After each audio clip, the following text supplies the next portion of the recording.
The presentation today is a piece of Texas history that has been overlooked over the years. And I grew up on the range up in the edge of West Texas, and there was always a barbed wire out there. So I started hearing stories about barbed wire for when I was a kid in the barbed wire war that most people had never heard of. So we're going to start today and talk about the barbed wire war. I'm going to start here in Austin. Austin, Texas is one of two cities in the United States that was originally planned and planted to be a capital of a nation. Texas Congress selected the town site on the Colorado River for the new Texas capital, new Texas Republic's capital, in 1839. Austin was originally named Waterloo, and President Allard appointed Edley Waller as agent to divide the 640 acres of land into lots. The survey crew camped on Water Creek, not far from here. But we're not prepared for any attack. Indians came in and they actually killed and scalped two of his surveyors. 18 years later, in 1857, Texas had become a state, and Austin was finally a permanent state capital. Then Austin homes had evolved from log cabins to elegant homes. The town had a population of 3,034 people. There was also, in 1857, that a German or Swede by the name of John Greninger lived alone and worked in a blacksmith shop. Greninger had a second income from a small orchard and vegetable garden that was by his house on Water Creek. He owned 4 lots in the block number 11 when the 1853 map fostered. Early Austin residents claimed an old maverick had a quick temper and had a poor command of the English language. Greninger threatened several neighbors who owned livestock that roped through his cedar rail fence that protected his orchard and his vegetable garden. See up here on the screen,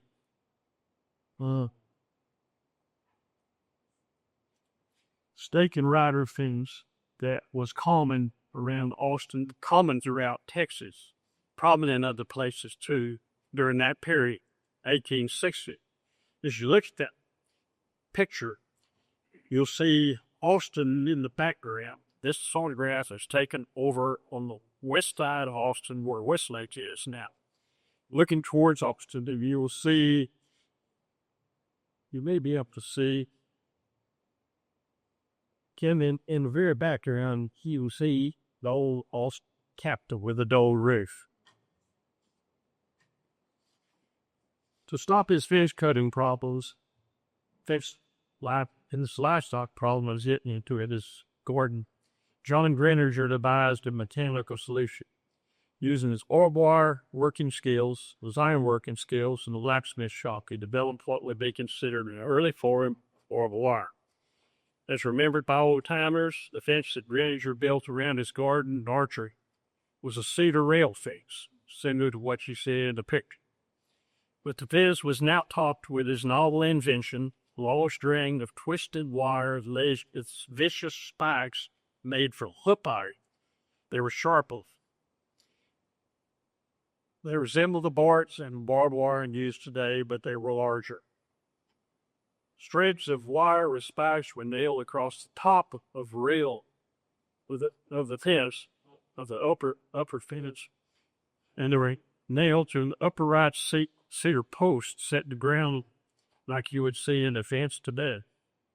Greininger's invention was effective, but it was also extremely vicious. Greininger's invention was also vicious, and it injured livestock and Roman neighborhood. Greininger's fence was barbs was also reported to torn clothes and injured children sneaking in to steal metals and garden produce. Children learned to avoid the Greininger's wire fence, but livestock didn't learn. Injury of a neighbor's horse inflamed the community. and there was an attempt to run the old ironworker out of Boston. Anger caused by damage inflicted by Granger's friends continued. The Austin Barbed Wire War ended on Water Creek, 1862. Granger was murdered by an Austin slave by the name of George Blowett. The slave was convicted by a jury in Austin, and it was hung by Sheriff Thomas Collins on the Shoal Creek, the 25th of July, 1862. The inventor of the nation's first barbed wire, maybe used in Austin, was soon forgotten. In the early days, our nation's stands were built to keep animals out, not to keep them in. Farmers built and depended on wood rail fences to protect their crops or livestock. Some parts of the country had an abundance of timber for fences. Other parts had no timber. Lumber or rails had to be purchased to haul in to build fences, and fences were expensive to haul material in. Building fences in the early days often cost more than the purchase of the land that you were fencing. In some parts of Texas, stacked rock fences were built. There still rock fences remain throughout central Texas if you get out in the country. There's crime made for a good, inexpensive fence material. In 1874, Joseph Glidden, DeKalb, Illinois, patented and was the first to manufacture and sell a fence wire with sharp, pricky arcs. The following year, Glidden's barbed wire was brought to Texas and sold to dealers and cattlemen by Henry Sanborn. Sanborn had been a horse trader. The first carload of Glidden's barbed wire were sold here in Austin, Texas, to John A. Webb and Brothers Implement Dealers on Pecan Street, which is now 6th Street, is 6th Street. A carload of Glidden's wire was then ordered out for San Antonio.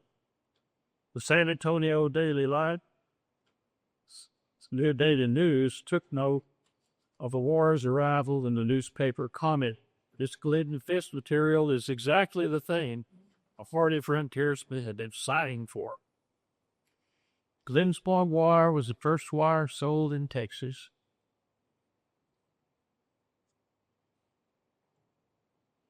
They were sold in Texas. Later, other manufacturers sold many types of barbed wire in Texas.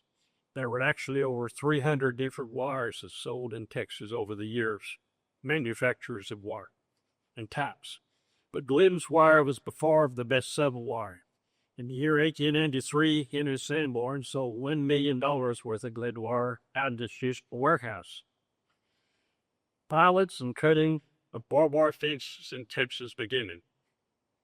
Then in 1883, the same year that Sanborn sold his $1 million worth of wire, barbed wire with its sharp point caused all kinds of pandemonium. Barbed wire with sharp points began a new chapter in the history of fences in Texas, in cattle ranching and farming, Texas. Abundant sheep wire now, new cost, abundant sheep land, new low-cost fence material, expensive, high-priced cattle prices created a unique opportunity for investors. Eastern investors with bags full of money arrived in Texas, purchasing millions of acres in the state land, and created large ranches. Foreign investors also think the English and Scottish seeing big profits be made. Organized syndicates came to Texas, buying huge blocks of ranch land and buying cattle and horses. Texas early cattlemen were early prospering for grazing. The state's layered with cost. It was free grazing. But some of the wise cattlemen had a vision of what the future held, and they began buying large tracts of land. A lot of them buying all that they could finance. These men that were building fences when they built land would haul pasture meat. However, some cattlemen couldn't or wouldn't invest in land. These guys were known as the free-range meat. They argued, why spend money on land and pay taxes on it when you can buy more land and graze cattle on it, when you don't have to buy land and you can graze cattle on the state's land for free. Soon these free-range cattle who refused to buy land discovered the barbed wire fence and enclosed pastures and take away their access to water and graze for livestock. Adding of the barbed wire fences and the lost free grazing, the lost access to water, and fence built across roads soon brought ramped up fence cutting. In 1883, fence cutting occurred in over half of 171 Texas counties, and there was violence to go with the fence cutting. The worst problems were along a line of frontier counties reaching from Clay County up on the North Texas on the Red River all the way down to South Texas. Early hotspots where there were gangs of fence cutters were Clay County, Brown County, Medina, Frio, and Gonzales County.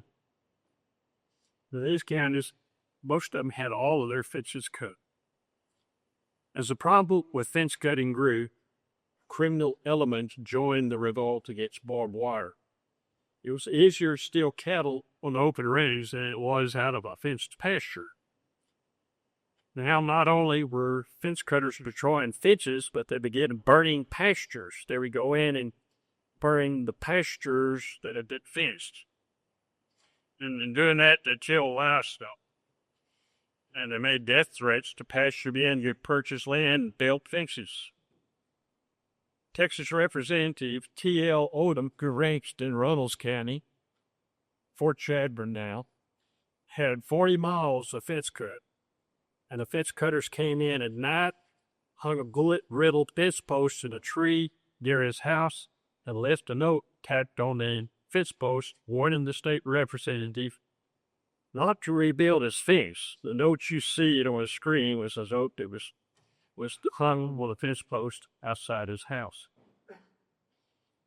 In October of 1883, Governor John Ireland called the 18th Texas Legislature to Austin for a special session to deal with fence cutting.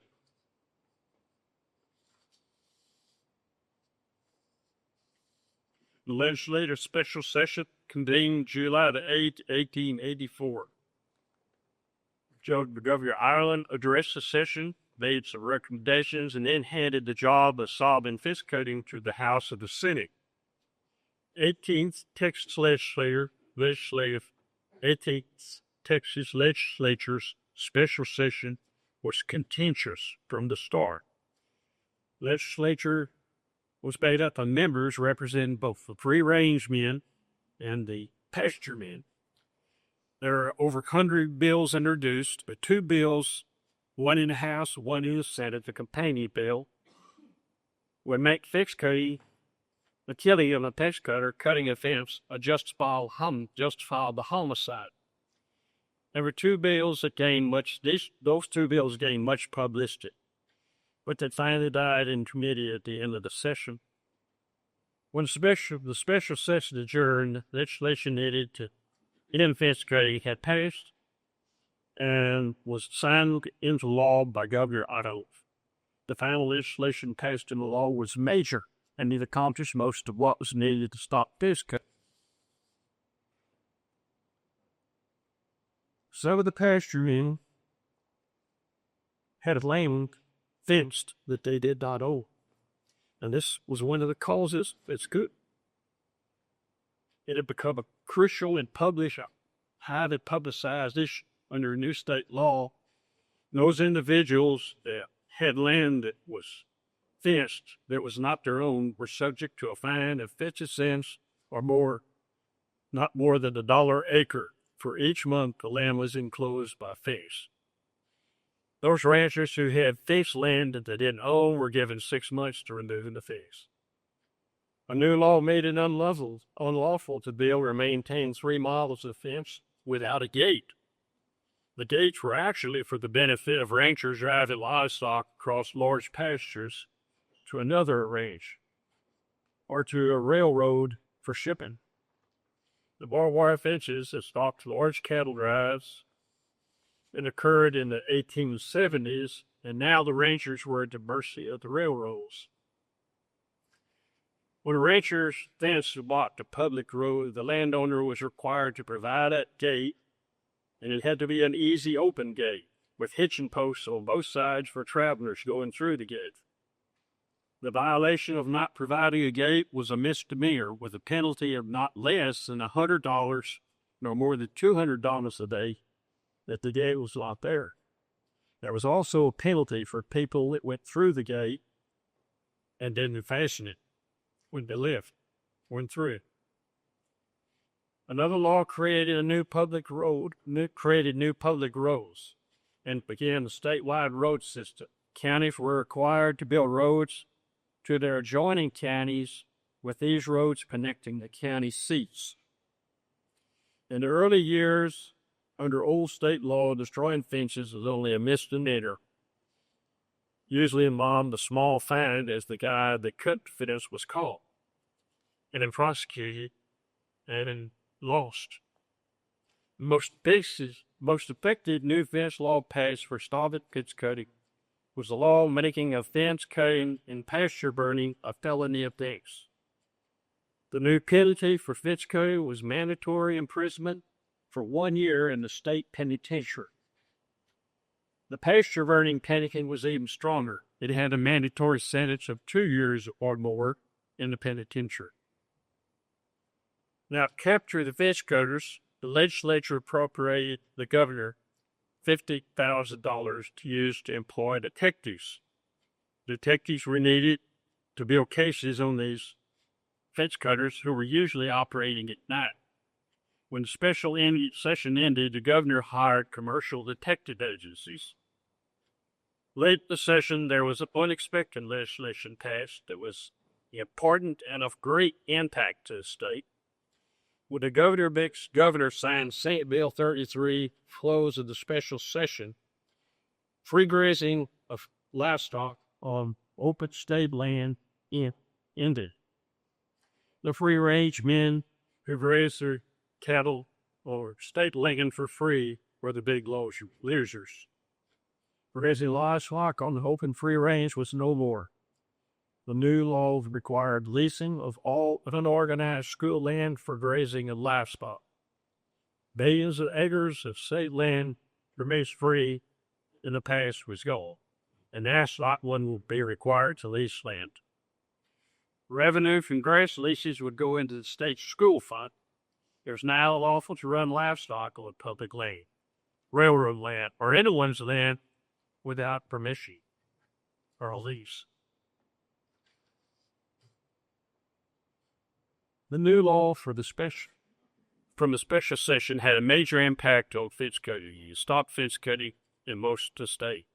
There was still a period for gangs of fence cutters continued to wreak havoc in several counties. Detectives were employed, and battles between rangers and gangs resisting fence cutting began. The war of bullets, and blood followed. The Federal Detectives Agency and the Pinkerton Detective Agency were employed, but these men were soon recognized by fence cutters. They were usually out-of-state men, and they didn't fit into these rural communities areas. The large detective firms then left Texas in haste to save their life. They were recognized. The state's adjutant general then began assigning dangerous undercover work to Texas Rangers.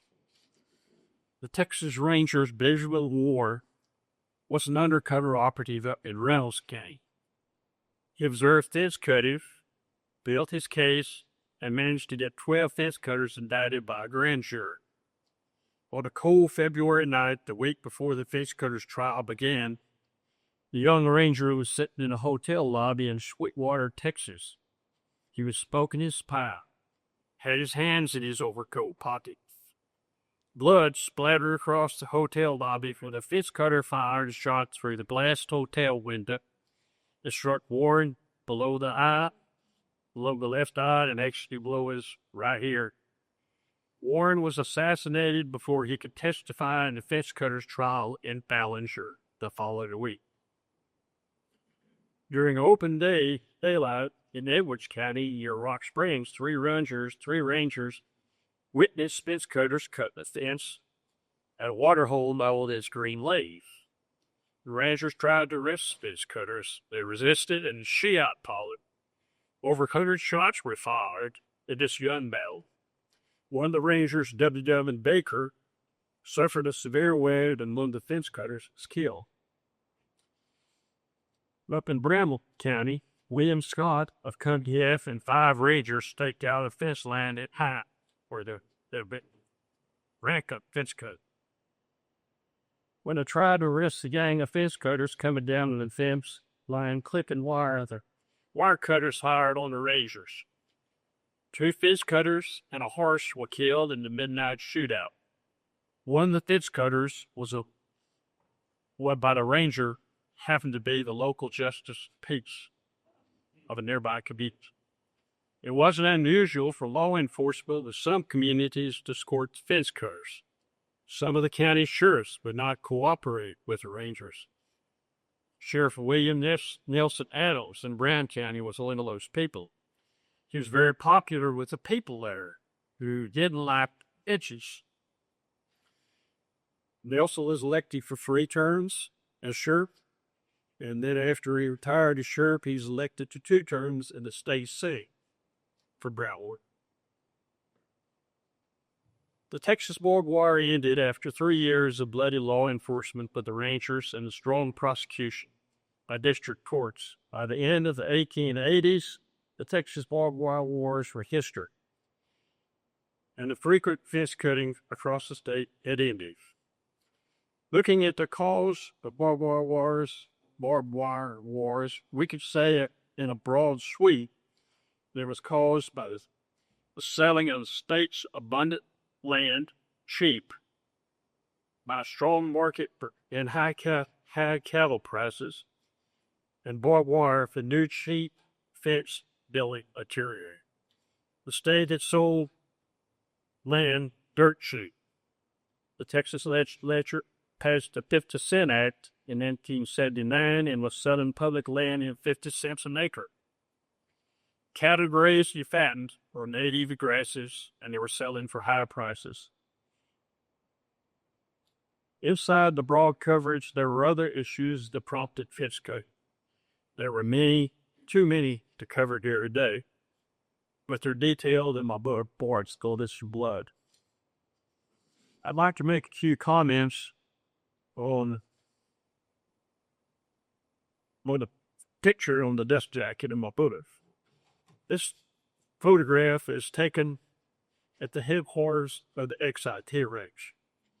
The Texas legislature appropriated 3 billion acres of land in 1879 to finance the construction of our Capitol down here, the new Texas Capitol building. And a group of Chicago businessmen contracted with the state and went to England and formed the Capitol Freehold Land and Investment Company of London, which attracted a lot of wealthy British investors. The product of this contract for the state land was the financing of the state Capitol building and creation of the Capitol building, and the creation of the British America-owned the XIT Ranch. The XIT Ranch had 3 million acres of land in fence and 781 miles of barbed wire fence by 1886. The photograph is of John Johnson, a freighter in Cheyenne, Texas, delivered a load of barbed wire to the XIT Ranch. Fence builders. Channing was the headquarters to the XIT Ranch. The 3 million acres of the XIT Ranch was the largest of the many large ranches purchased and fenced in Texas with barbed wire arrived in the state.